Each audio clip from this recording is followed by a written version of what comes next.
প্রশ্ন হচ্ছে, ভারত এত শক্তিশালী হওয়া সত্ত্বেও সে ভারত কেন আজ যুদ্ধের মুখোমুখি? কি ঘটতে চলেছে উপমহাদেশে? আসলে এই সীমান্ত নিয়ে যুদ্ধটা কি আসলে এই সীমান্ত নিয়ে, নাকি এর গভীরে রয়েছে ভিন্ন কোনো ইতিহাস? চলুন ইতিহাসের একটু গভীরে গিয়ে দেখি। ইতিহাস বলে এই যুদ্ধের গল্পটা শুরু হয় বেশ অনেক আগে থেকেই। 1947 সালে ব্রিটিশ শাসনের পর থেকেই ভারত ও পাকিস্তান জন্ম নেয় এক রক্তাক্ত বিভাজনের মধ্যে।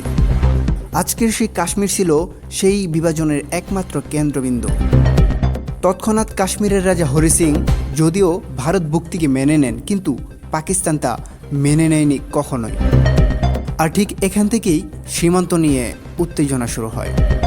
এরই ধারাবাহিকতায় 1947 সাল, 1965 সাল এবং 1971 সালের 3টি যুদ্ধ হওয়ার পরেও উপমহাদেশে শান্তি ফিরে আসেনি কখনোই।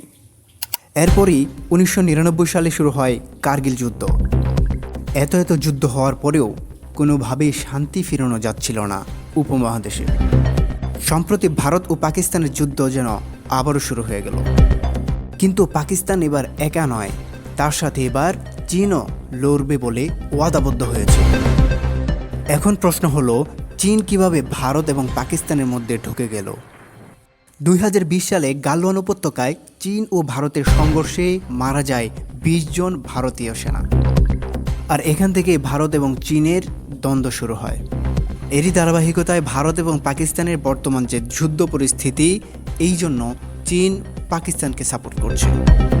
বর্তমান ভারতের পূর্ব সীমান্তে চীনের আগ্রাসন এবং পশ্চিম সীমান্তে পাকিস্তানের উস্কানি দুদিক থেকে ভারতকে চাপের মুখে ফেলছে প্রতিনিয়তই।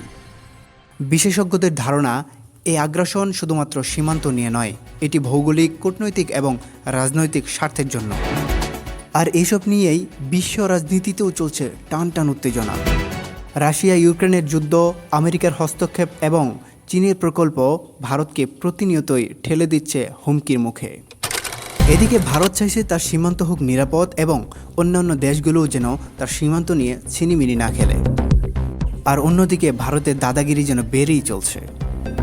এই যুদ্ধ কি আসলে অনিবার্য, নাকি ইতিহাসের পাতায় রক্তাক্ত আরেকটি অধ্যায় রচিত হতে চলছে? এই প্রশ্নেরই উত্তর আজ কোটি কোটি মানুষ খুঁজছে। যুদ্ধ কখনোই গর্বের বিষয় নয়, বরং তা মানবতার এক চরম ব্যর্থতা। তবুও যদি যুদ্ধ আসে, তাহলে সেই যুদ্ধ হোক অন্যায়ের বিরুদ্ধে আর শান্তির পক্ষে।